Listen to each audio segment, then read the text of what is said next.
لیکن یہاں جو ہے معاملہ صوم، اس سے پہلے مکی دور میں صوم کا کہیں کوئی تذکرہ ہی نہیں، نہ عربوں میں اس کا رواج تھا۔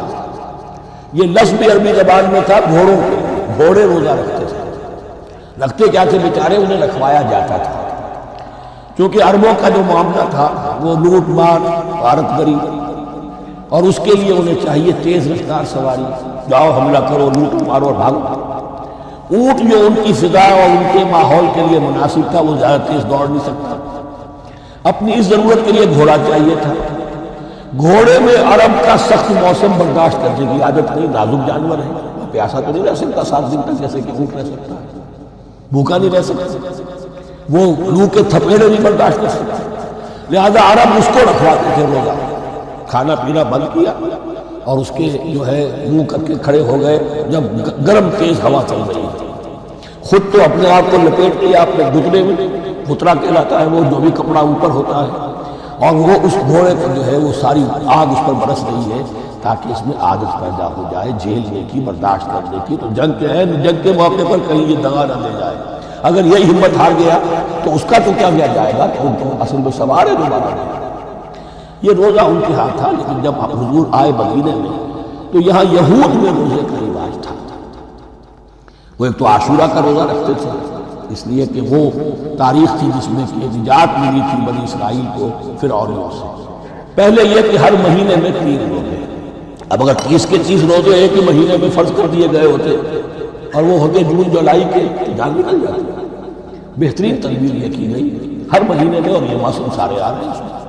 پھر کچھ عرصے کے بعد یہ رمضان کا روزہ فرض، پہلا جو روزہ تھا 3 دن کا، اس میں یہ بھی تھی اجازت کہ جو اگر مسافر نہیں ہے، بیمار بھی نہیں ہے، طاقت رکھتا ہے روزہ رکھنے کی، پھر بھی روزہ نہ رکھے تو اس کا فدیہ یہ ہے کہ 1 مسکین کو کھانا علی الاطلاق تھا۔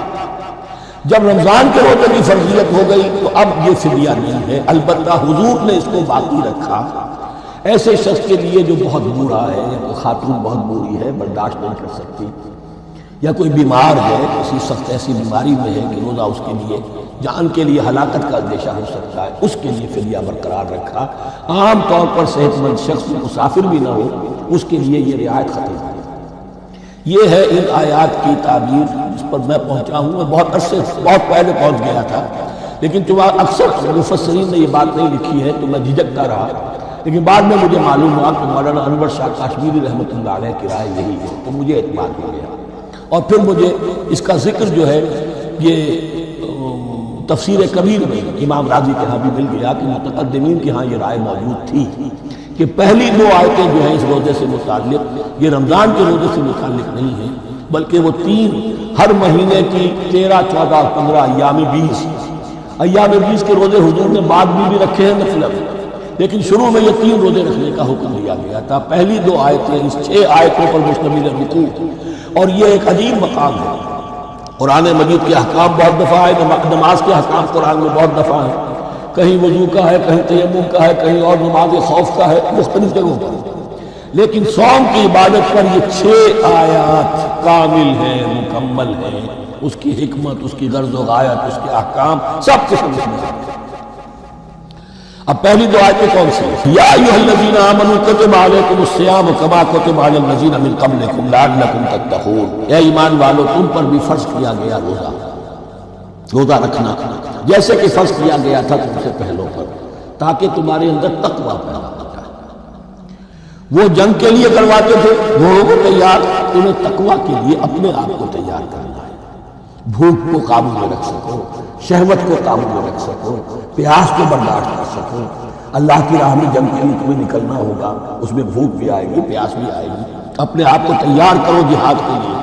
اور یہ بات واضح ہو جائے گی، اگلے رکوع سے قتال کی بحث شروع ہو جائے گی۔ روزے کی یہ گفتگو ہو رہی ہے تمہید قتال کے لیے، جیسے گھوڑوں کو تیار کیا جاتا تھا، صوم رکھوایا جاتا تھا قتال کے لیے۔ ایام معدودات، گنتی کے چند دن ہیں، یہ گویا کہ ثبوت ہے اس کا کہ یہ 2-3 دن سے زیادہ، معدود جو ہے وہ زبان میں 9 سے زیادہ نہیں ہو سکتا۔ معدودہ جب آئے گا، ایام معدودات، یہ جمع جو ہے جمع قلت کہلاتی ہے۔ معدودات، معدودہ بڑی سے بڑی رقم ہو سکتی ہے، لیکن معدودات جمع قلت۔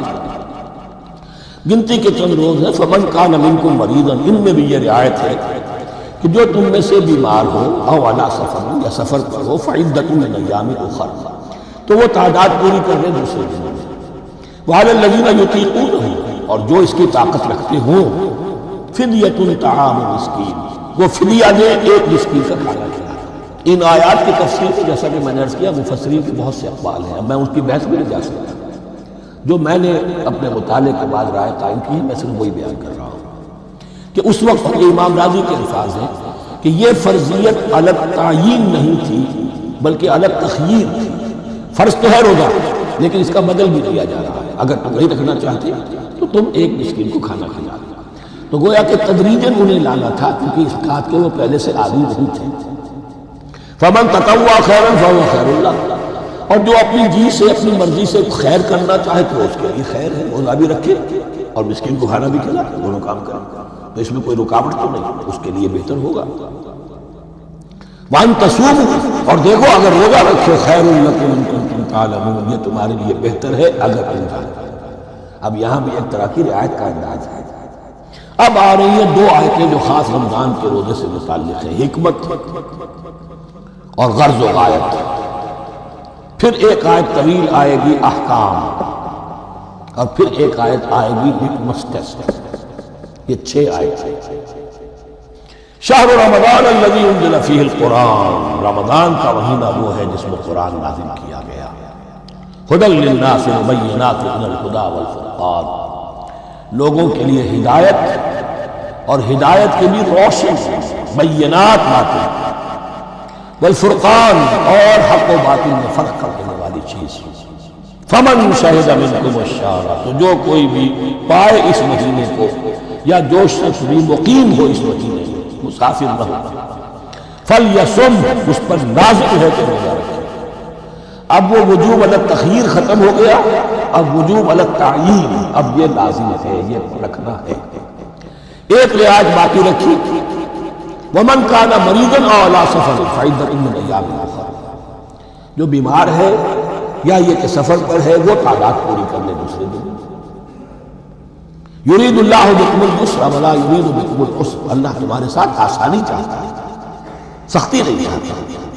یہ لوگ اپنے اوپر سختیاں جھیلتے ہیں. شدید جو ہے سفر کے اندر بھی روزہ رکھیں، حالانکہ یہاں اجازت بھی ہے. یہ بلکہ حضور نے ایک مرتبہ ایک سفر میں کافی سرزنش کی. کچھ ایک جہاد اور قتال پہ نکلے تھے کہ کچھ لوگوں نے اس سفر میں بھی روزہ رکھ لیا.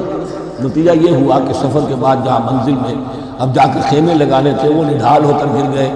جن لوگوں کا روزہ نہیں تھا انہوں نے پھر وہ خیمے لگائے، منزل کا کام کیا. تو حضور نے فرمایا کہ لیس من البر الصیام فی السفر، روزے رمضان اس میں سفر میں روزہ رکھنا کوئی نیکی کا کام ہے. لیکن ہمارا تصور اور ہے، 105 بخار چڑھا ہوا ہے، روزہ نہیں چھوڑا، روزہ تو میں نے رکھا ہوا، یا روزہ تو میں نہیں چھوڑوں. حالانکہ جہاں رعایت اللہ کی ہے اس رعایت سے فائدہ نہ اٹھانا ایک طرح کا کفران نعمت ہے. وَلِتُكْمِلُوا الْعِدَّةَ، لیکن تمہیں عدت اور تعداد اب پوری کرنی ہوگی. وہ جو تھی ایک رعایت کہ فدیہ دے کر فارغ ہو جاؤ، وہ نہیں. وَلِتُكَبِّرُوا اللَّهَ عَلَىٰ مَا هَدَاكُمْ، تاکہ تم تکبیر کرو اللہ کی اس پر کہ جو اس نے ہدایت تمہیں عطا فرمائی. وَلَعَلَّكُمْ تَشْكُرُونَ، اور تاکہ تم شکر کر سکو اس نعمت عظمیٰ کا جو قرآن حکیم کی شکل میں تمہیں دی گئی. اس موضوع پر میرا کتاب تھا عظمت صوم اور عظمت صیام و قیام قرآن، اس میں یہ سارے مضامین تفصیل سے آئے ہیں. کیا حکمت ہے، کیا غرض و غایت ہے، کیا مقصد ہے، اور آخری منزل کیا ہے.